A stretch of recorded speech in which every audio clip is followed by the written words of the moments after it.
Thank you, Alejandro. Yes, we are indeed with Fabiano Caruana. Fabi, first of all, tell us, how do you feel about the format of this event? It's completely new and it seems very exciting. Yeah, it's an interesting format, but the really new thing, I think, for the players is the time control. It's not entirely new. Like, we've played with this time control, but I haven't played with it for a decade or so. I mean, it's very unforgiving because you never get more time. And at some point, like, if you're under time pressure, it's for the rest of the game. So, yeah, the format is interesting, and the time control is also quite exciting. Did you do any specific preparation for this time control? Did you play any training games? No. I don't think you can find someone willing to sit there for, for a few hours to play you in a training game.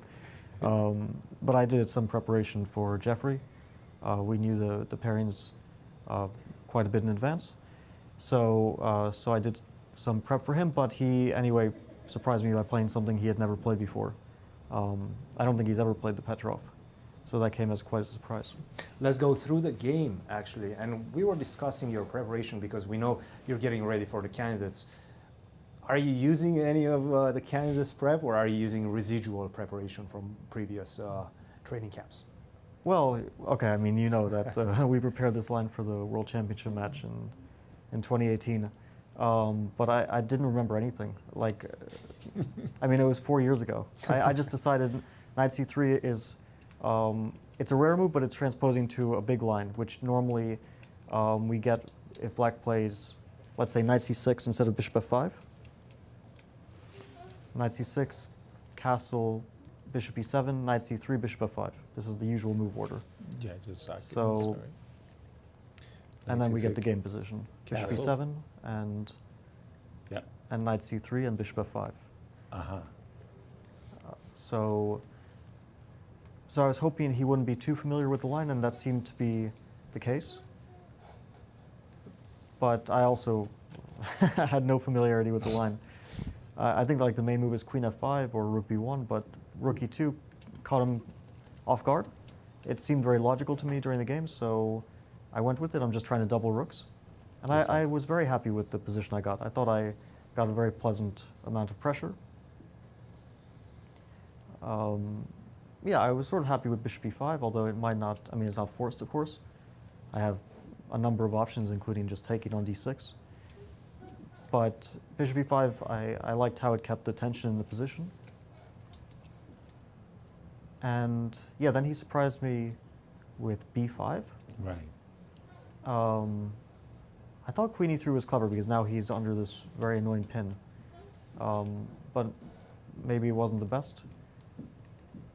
I'm kind of pinned, but he's also pinned, so it's hard to say who's pinned. And here he shocked me with king f7.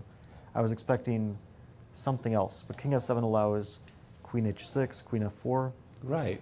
I figured his idea was queen f4, king g7. He wants to sacrifice the c7 pawn, get into an endgame where I'm up a pawn, but c3 is a very big weakness. Why did you reject queen h6? Yeah, this was definitely correct. Queen h6, king g8, and knight h2. I realized this after I played knight h2 that this was the right way to play.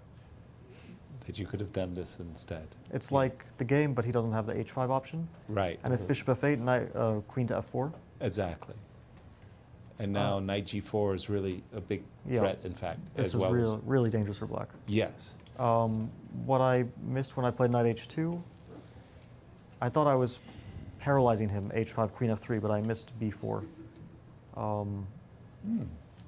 And yeah, and here I was kind of happy with this rook e6 idea. Bishop h4, I thought I should be much better, but maybe I shouldn't take on c3. It turns out that this is actually the key moment. Yeah, I was thinking about g4 here. And that was the alternative, which is actually, according to the engine, super strong for you. Yeah.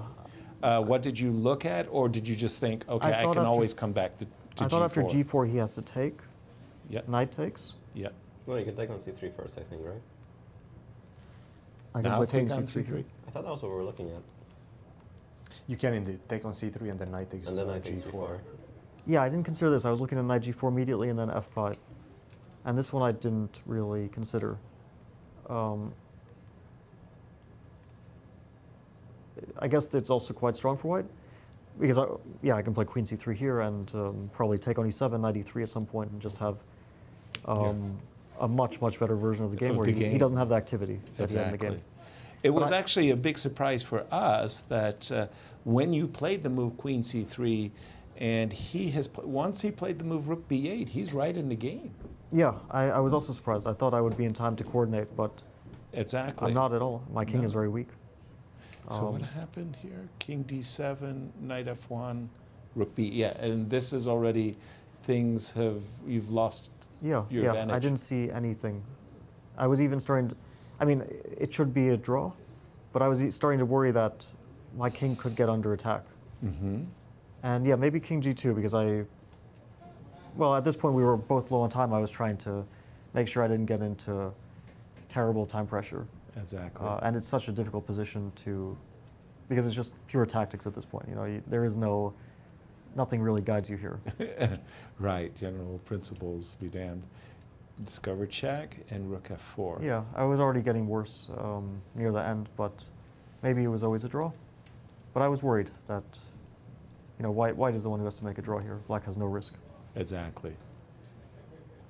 And that was the belligerent move, queen a7. Then just at the end, it did turn out that there was a three-move repetition. But Jeffery was the one who wanted to be sure. I mean, obviously, at this point, you're ready to claim the draw. Yeah, he was thinking about how to play this. He mentioned the move knight f5 here Okay. after queen d4. Queen d4, knight f5, yeah. Queen h8, king b7, Okay. and knight d5. Ooh. I really need to get the activity. Rook takes a2.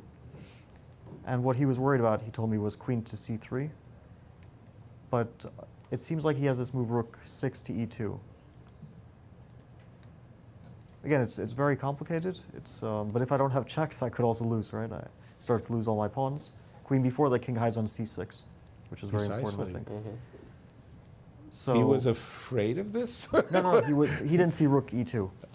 So he was thinking the rook on a2 would be in serious danger. I Right, see. right. When he didn't see the move rook e2. Well, thank you very much for joining us, Fabi, and sharing your thoughts of this first day. Thank you. Thank you. And we are done with the first day. Are we? Yeah, the two